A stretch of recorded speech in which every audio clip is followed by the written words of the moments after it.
This guy's gonna slip up. That's when we nail him. Let's get busy. I'm John Walsh, and I've dedicated my entire life to locking up the worst criminals. We're tracking down one of the most ruthless gangs of lawbreakers we've ever gone after. My son Callahan and I are fired up. With your help, we're coming for fugitives, hunting them down, and putting them right where they belong, behind bars, including these that you'll see tonight. Cops say he allegedly gunned down a couple in cold blood, burned their bodies, and vanished into the woods like a ghost. We're on the hunt for Dylan Harrington. Then, a young mother of 3, 5 months pregnant, shot to death in her car. The man who allegedly pulled the trigger, her boyfriend. We need your help to find Hector Medina Grajeda. And later, he was a respected school principal. Now he's facing a mountain of sex crimes against children. Everything was shattered in that one moment. We're on the trail of an accused predator, Jonathan Ulrich. America's Most Wanted is the original true crime series, and we're back. You can run, but you can't hide.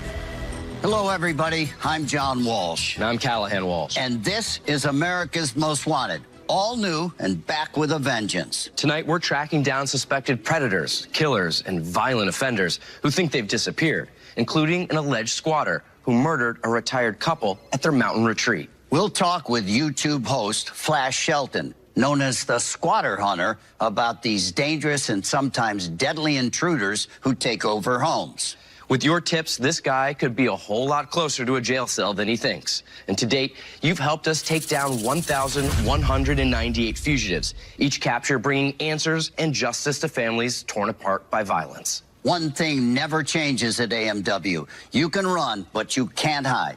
Let's get to work on our first case. Dave and Geraldine Covey were devoted parents and proud grandparents, soulmates who shared a quiet spot in the Washington wilderness. But what started out as a wonderful weekend getaway turned into a deadly nightmare. Authorities urge residents to be on the lookout for a 25-year-old man. It was just so shocking. 2 senior citizens were murdered and burned up. The gruesomeness of this, it doesn't make any sense.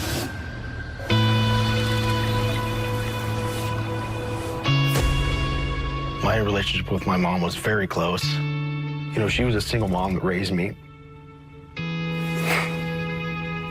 She was an incredible person. She was single. My dad, Dave, was single. It just kind of hit it off from there. Go get it! Dave and my mom made each other very happy.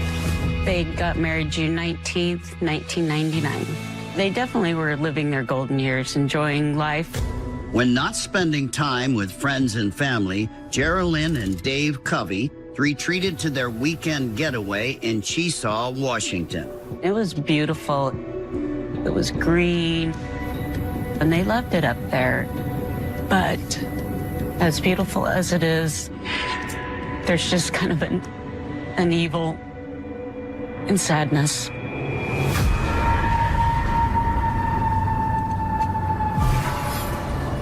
The property in the winter was generally shut down due to the extreme weather, but my mom discovered that her power bill increased in the middle of winter.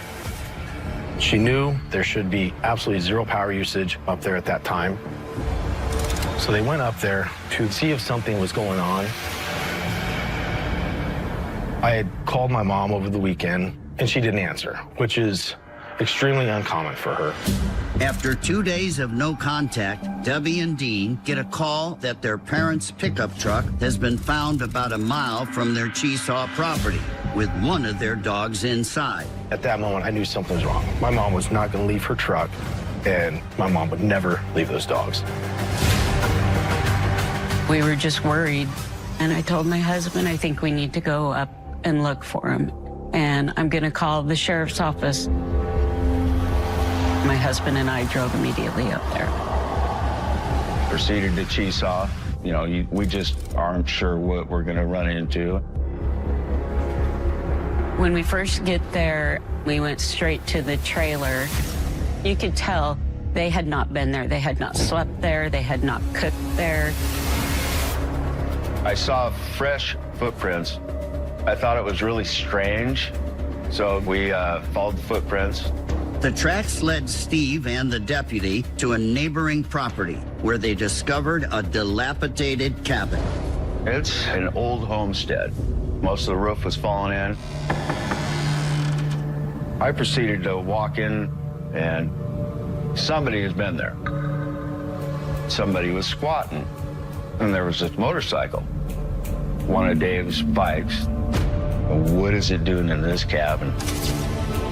Things weren't adding up. We were all really worried about what was going on. At the backside of the cabin, I see a man. I yelled at him, freeze. He looked at me and then took off. In the dilapidated cabin, they found boxes addressed to Dylan Harrington. So my officers ran a query search on Dylan Harrington. It showed that he was 25 years old. Doing our interviews with members of the community, we found that Dylan lived below the radar. He was living off-grid and would work odd jobs to survive. We didn't come back with anything of major concern. Darkness falls on day 3 of the Covey's disappearance, and hope's dim as the search resumes the following morning. Something's really, really wrong now. Where could they be? The search ramped up. I started to walk around the area. Near the door of the Covey's fifth wheel trailer, you could see a substantial amount of blood in the snow. And then deputies located a path down to a burn pile that had a wooden structure on top of it. Underneath that structure, I observed what looked like 2 charred bodies. We believe that Dylan Harrington is the suspect in the homicides. The sheriff said that he had found our parents, however, that they had been murdered. Their whole life changes in a second. It's just devastating. Let's take a closer look at the suspect, Dylan Harrington. He's Caucasian, 29 years old, has brown hair and hazel eyes, is 5'9" and weighs 145 pounds. Harrington is a survivalist, able to live off the land for extended periods in rugged and remote areas. The U.S. Marshal Service is offering a $10,000 reward for information leading to Harrington's capture. Coming up, investigators piece together Dave and Geraldine Covey's final moments and how they walked straight into a killer's path.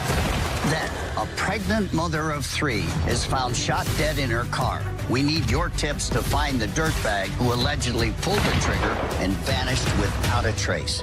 And later, a trusted school principal facing child sexual abuse charges ditches his ankle monitor and bolts. But first, we need your tips to help us find this lowlife. Please take a good look.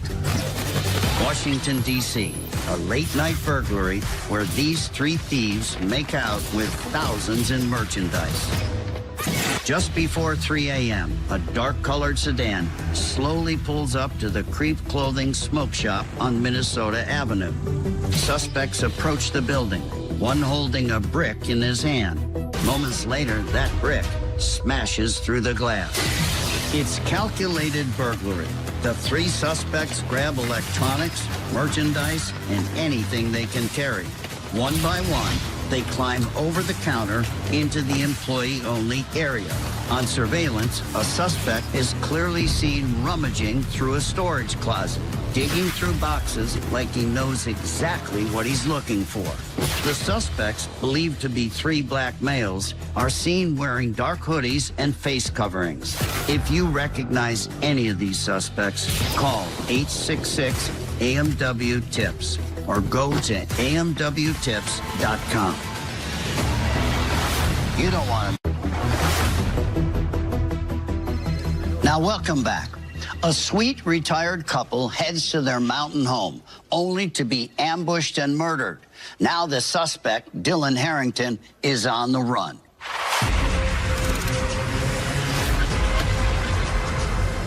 Who would find 2 senior citizens and brutally murder them?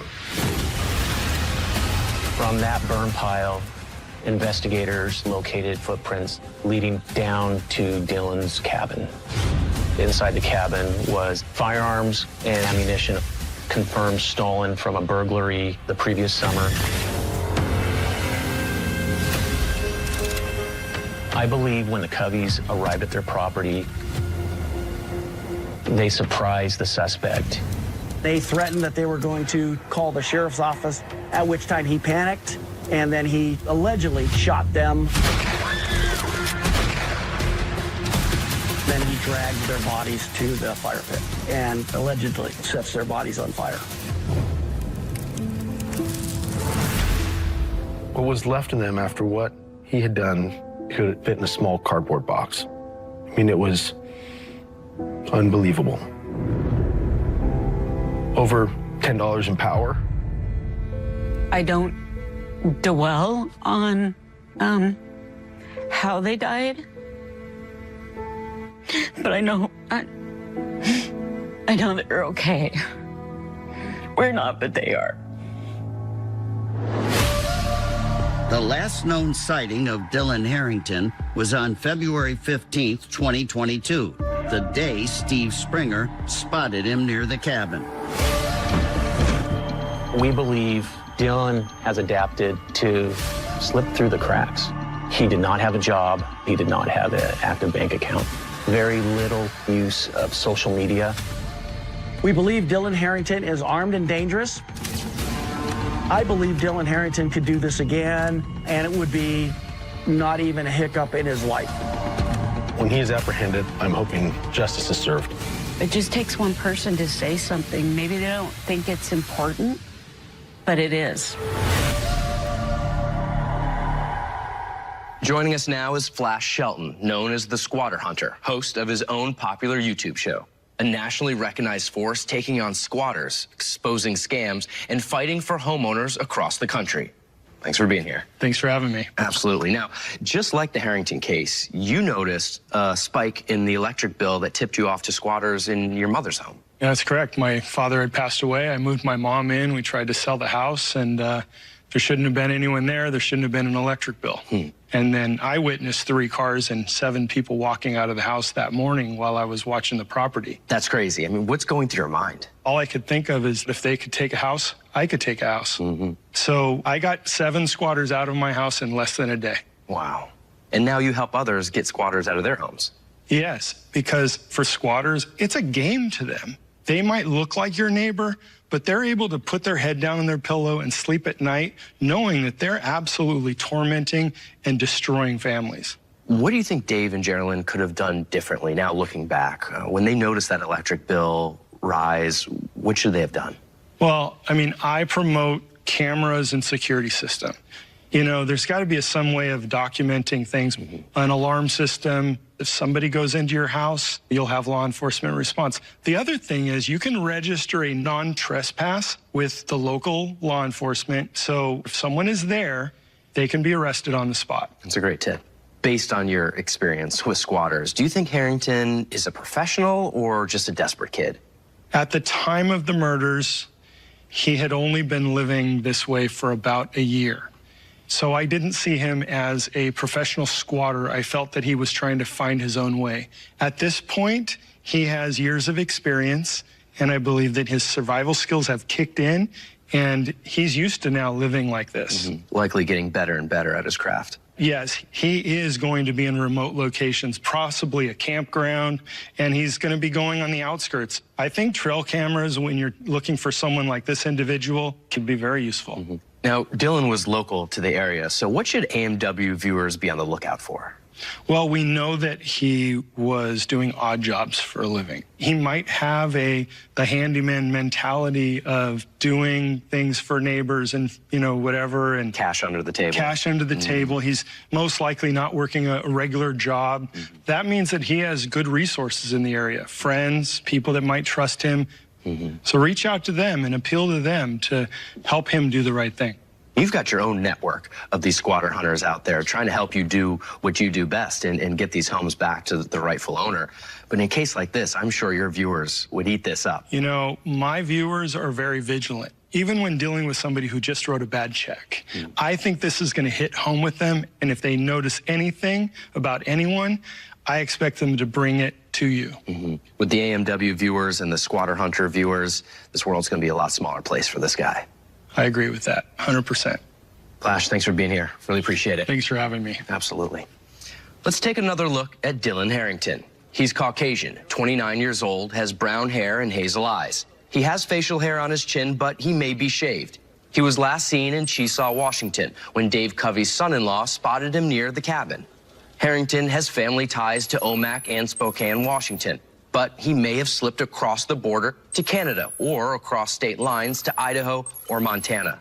The U.S. Marshal Service is offering a $10,000 reward for information leading to Harrington's capture. Call us at 1-866-AMW-TIPS or go to our site, amwtips.com.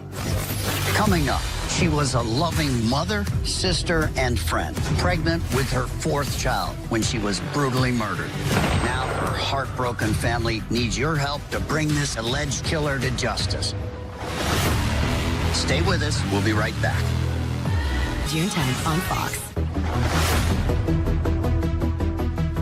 Welcome back. Cindy Cardenas was a devoted mother trying to break free from a toxic relationship. But when she went to confront her boyfriend one last time, she drove straight into a deadly trap. I'm so angry. She was a mother of 3 little girls. She was actually pregnant with her 4th little girl. They don't have their mom anymore.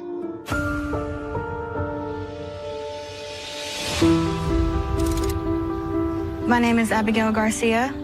I am Cynthia Cardenas' niece. She was like a sister to me. She was my best friend. I'm taking a video. Cindy was a great mom. She was always smiling. We loved her so much. She was 22 when she got married. She had 2 little girls first, and then the last one came 6 years later.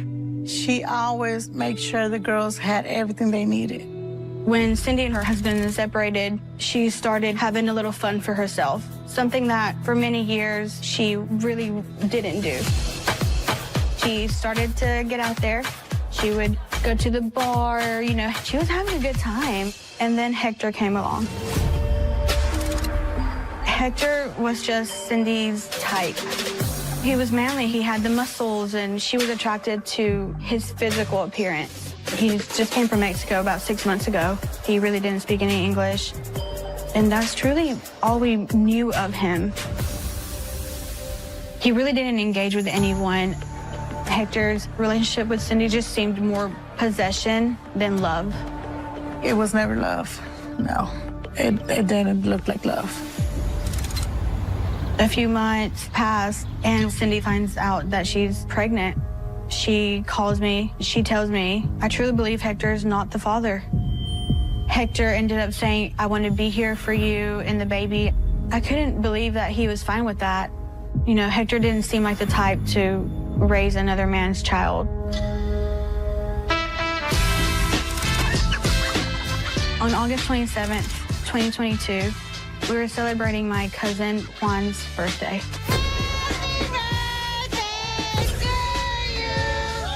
Cynthia was there, and she was happy. Her bump was showing. We were all just having fun, and all of a sudden, Hector showed up, and just everything changed. Hector seen one of the cousins talking to Cindy, and then he goes out of control.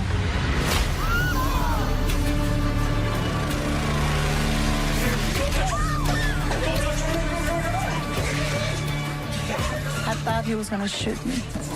Suddenly, his brother, Eleazar, came and grabbed Hector, and they ran off.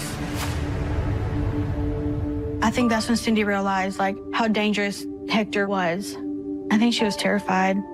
Cindy wanted to keep her girls safe, and she was pregnant with a baby girl. After that night, it wouldn't be acceptable anymore to have Hector around. She ended up driving back to Bessemer that night to end things with Hector for good. That was the last time I heard from her.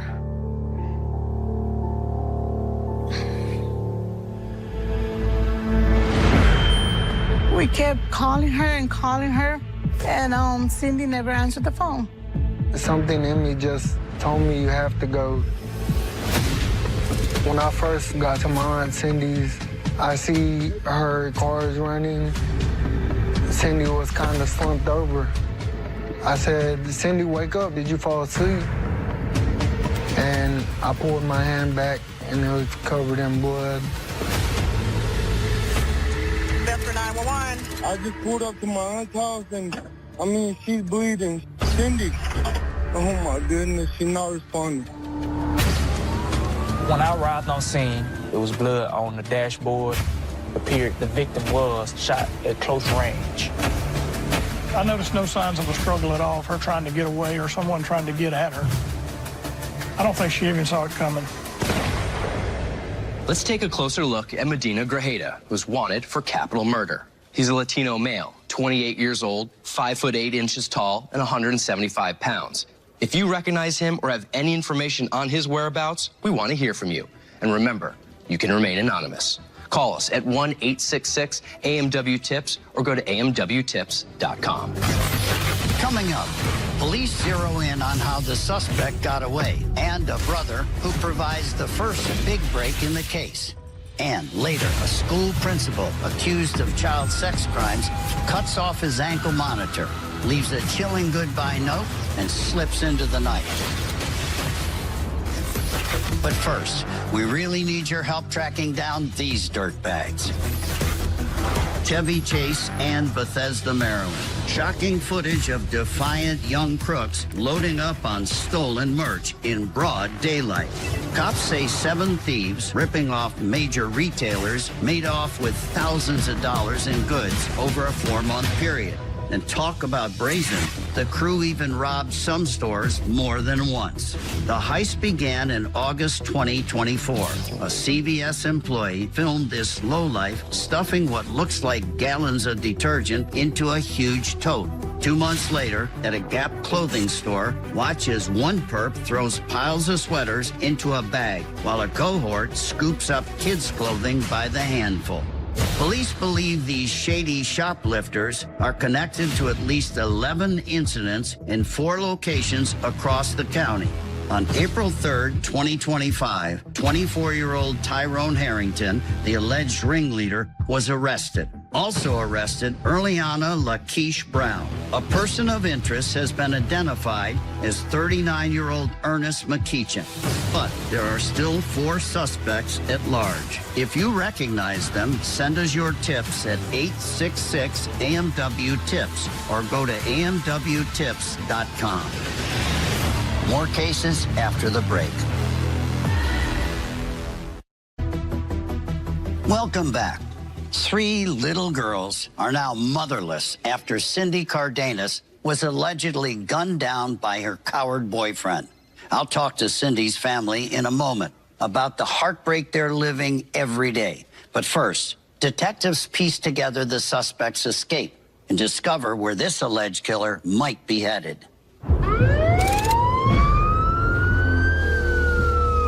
Cynthia Cardenas was pronounced dead at 5:51 a.m., and it appeared that she'd probably been dead for a couple hours. We definitely want to find out what happened in the wee hours of the morning. Why would you shoot her? Why would you kill her while she was 5 months pregnant? Deep inside, we all know who did it. We believe that Cindy went to end things with Hector for good that night, which could have triggered him. One thing we learned about Hector, that he did not drive. Hector always caught a ride with his friend, Ramon. We want to talk to Ramon because we know he drove Hector to the party that night. And then we lucked out on finding Ramon's truck because it hit our traffic cameras. We put him in the area of Cindy Cardenas. This connects Hector and Ramon on the morning that Cindy was killed. We went by Ramon's house, found Ramon in his bedroom. At that point, we ended up detaining him, So I advise him to tell the truth, the whole truth. Ramon was very reluctant about talking, but I could tell that he was nervous. It took probably an hour or two to get him to break. Yo le decía, ¿qué pasó? ¿Qué pasó? No, pues dice, es que maté a mi novia, dice, la maté. Estaban locos. Lo llevé a Tennessee. What city, what hotel? Lebanon, Daisy, creo, Daisy. Ramon also tells us that he drove Hector and his brother Eleazar to Lebanon, Tennessee, where they threw their phones out the window. They were truly on the run. By the time we got our warrant, Hector and his brother was gone. 10 days after Cindy's murder, police finally catch a break. I got a call from Laverne Police Department south of Nashville, Tennessee. They had Eleazar in custody. He turned himself in to them. So they asked him where his brother was. And he said his brother went in the woods to kill himself. Allegedly, allegedly, allegedly. So they went to that area and they found nothing. I think Hector told him to turn himself in and get him off his trail. Hector is still somewhere out there getting to live his life.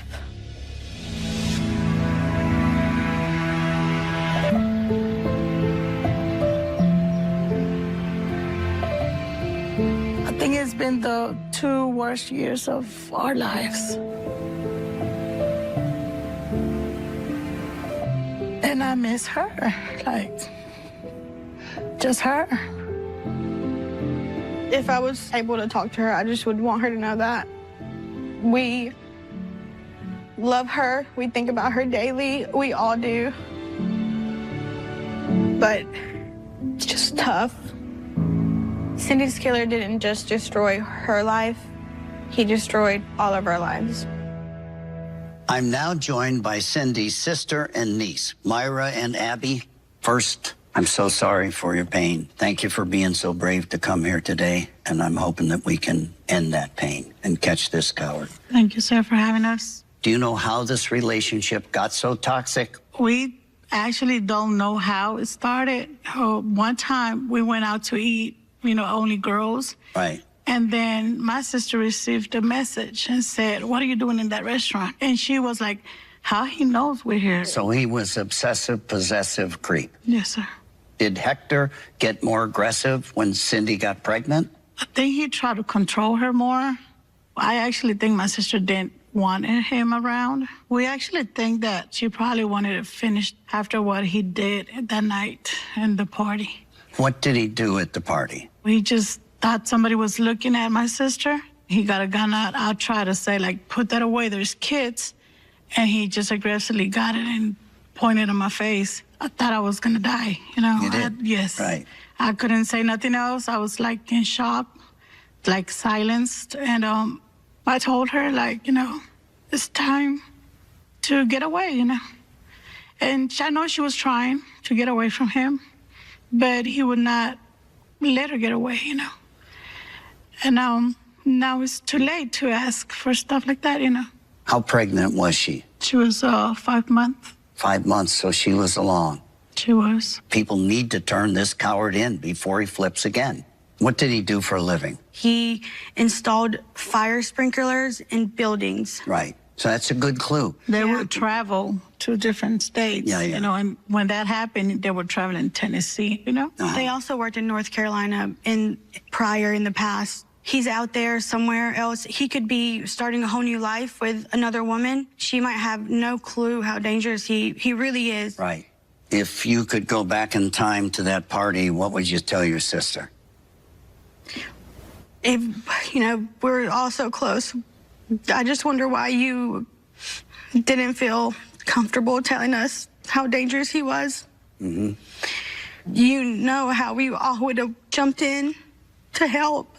But she was... And I'm so sorry that, you didn't feel like you could. What would it mean to your whole extended family if he was captured? It would mean to bring us some peace. Peace. So know that somebody that is a terrified person and so dangerous is off the roads. You're a brave lady, you know that. Your whole family's brave. You're honoring your sister. And this guy has to be caught. He's beyond dangerous. We're going to do our best to hunt this guy down. He can run, but he can't hide, and I am praying it comes soon because this family deserves some peace. Thank you so much. Thank you so much for having us here and Giving us the opportunity to talk about her case. having hope now, a little bit of hope. It was great meeting you, and hopefully the next time I see you, it'll be a happier time. Yes, sir. Thank you. Cal, let's take another good look at Hector Medina Grajeda. He's a Latino male, 28 years old, 5'8", and weighs 175 pounds. Medina Grajeda is wanted for capital murder in the death of Cindy Cardenas, who was found shot to death in Bessemer, Alabama. The suspect was driven to Lebanon, Tennessee by his brother and a friend, where he spent the night in a hotel and threw away his cell phone. Other places Medina Grajeda could be hiding. Police got a tip he could be in Little Rock, Arkansas. He also has family in several places, like North Carolina, where he has a brother, and Chinipas and Sinaloa, Mexico, where he has more family.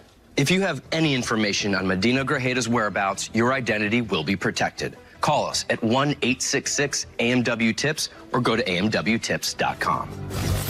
Coming up, a respected school principal is accused of horrific child sex crimes and disappears without a trace. Now we really need your help to lock him up for good. Then, survivor and victim advocate Kara Robinson Chamberlain, herself abducted as a teen, joins us to help track him down. You can make a difference. Welcome back.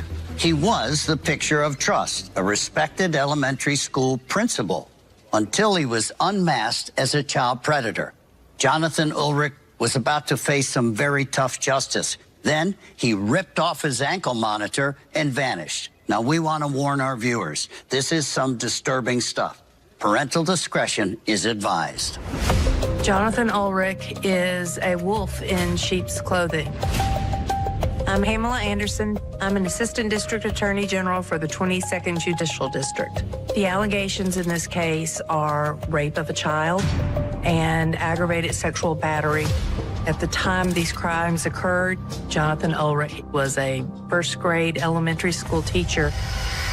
I met Jonathan Ulrich when I worked in a school where he was the principal.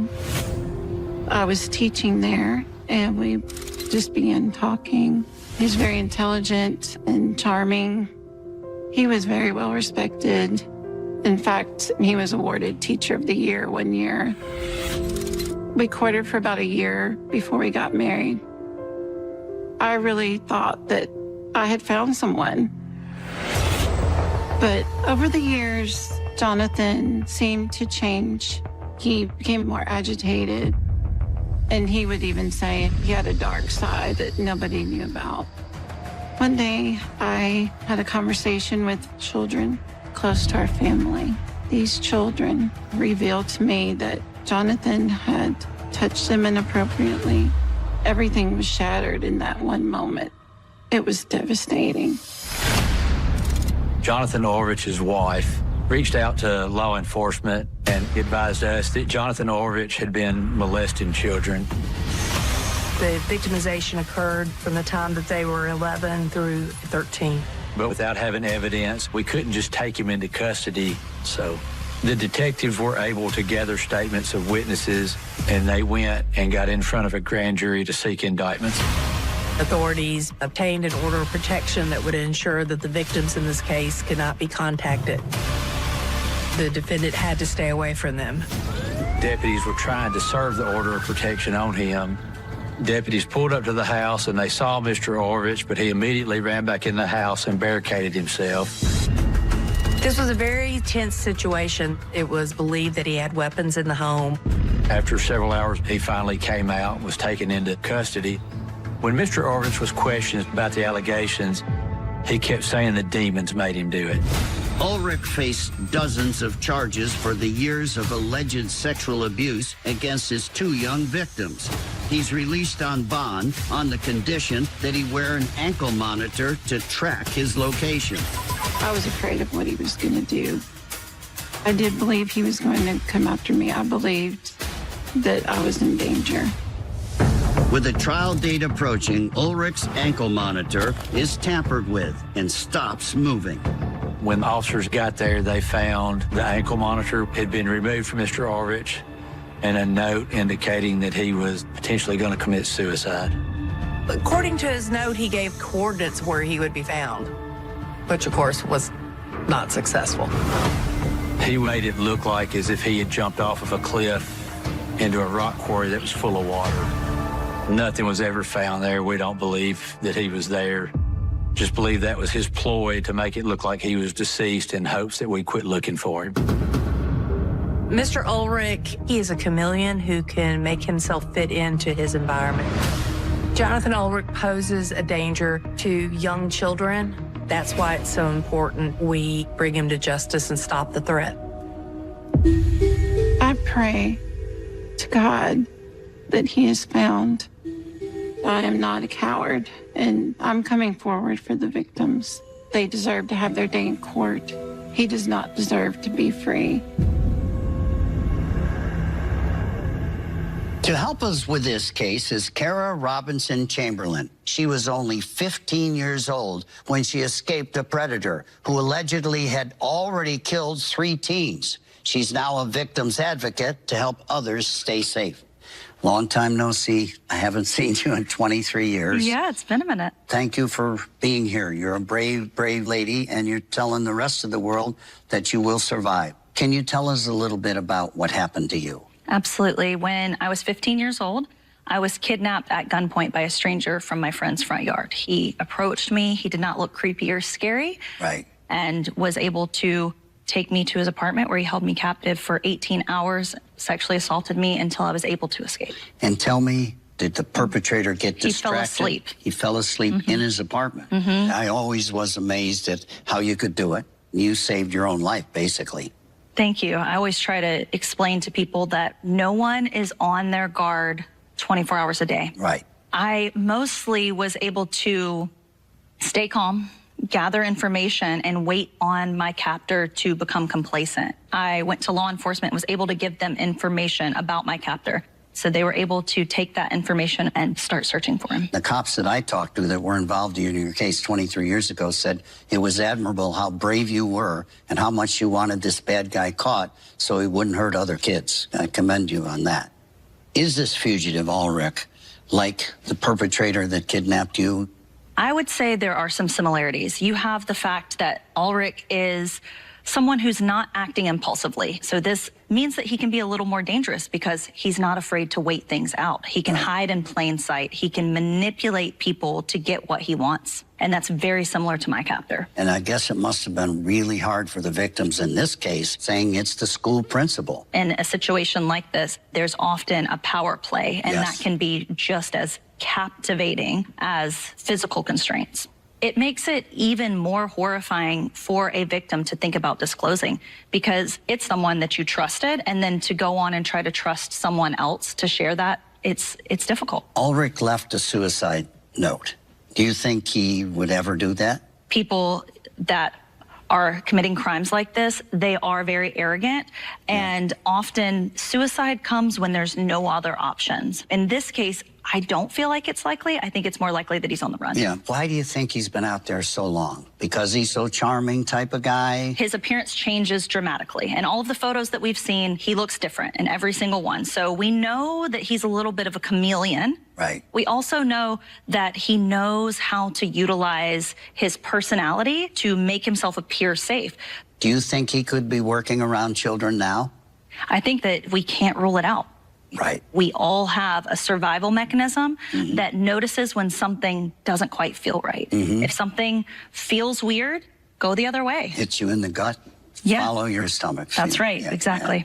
What would you say to these victims? People like this, they operate on the ability to control, and very often that is done with fear and with shame. So there's no shame if you've been manipulated by him. He's very good at what he does. Yes.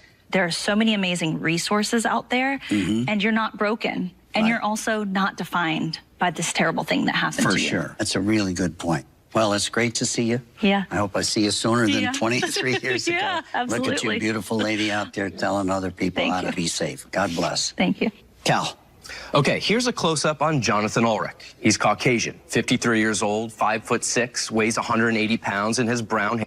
He has a beard, but other times he's clean shaven. He's a motorcycle enthusiast and a fan of heavy metal and thrash, so he could be hanging with other bikers or attending live music venues. At the time of his escape, Ulrich was living in Murray County, Tennessee. He also has connections to New York, where he has family. Let's bring this alleged predator in before he hurts someone else. If he looks familiar or you've seen Ulrich, call us at 1-866-AMW-TIPS or go to amwtips.com. When we come back, we'll recap all the fugitives we profiled tonight on AMW. Let's keep that catch counter going up. Stay with us. Let's get these dirtbags. Welcome back. Let's take another look at the fugitives we're tracking tonight. Dylan Harrington is wanted for the alleged double murder of Dave and Geraldine Covey in Chesaw, Washington. He's Caucasian, 29 years old, has brown hair and hazel eyes, is 5'9" and weighs 145 pounds. Harrington is skilled at living off the land, even in rugged, remote areas, but he could be living in a city, hiding in plain sight. The U.S. Marshal Service is offering a $10,000 reward for information leading to Harrington's capture. Hector Medina Grajeda is a fugitive wanted for capital murder. He allegedly shot and killed his girlfriend, Cindy Cardenas, in her car in Bessemer, Alabama in August 2022. He's a Latino male, 28 years old, 5'8", and weighs about 175 pounds. He has black hair and brown eyes, and he was last seen at a hotel in Lebanon, Tennessee. Jonathan Ulrich is a former elementary school principal and was living in Culleoka, Tennessee when he was charged with multiple child sex crimes in Murray County in April 2023. He's Caucasian, 53 years old, 5'6", weighs 180 pounds, and has brown hair and blue eyes. Ulrich has been seen with or without a beard and wears prescription eyeglasses. Now, if you have any information about these fugitives, please don't wait. Every minute counts. Call 1-866-AMW-TIPS or visit amwtips.com. Now, before we go, let's take a quick look ahead to next week at a dangerous fugitive we really need your help to find. Investigators in New York City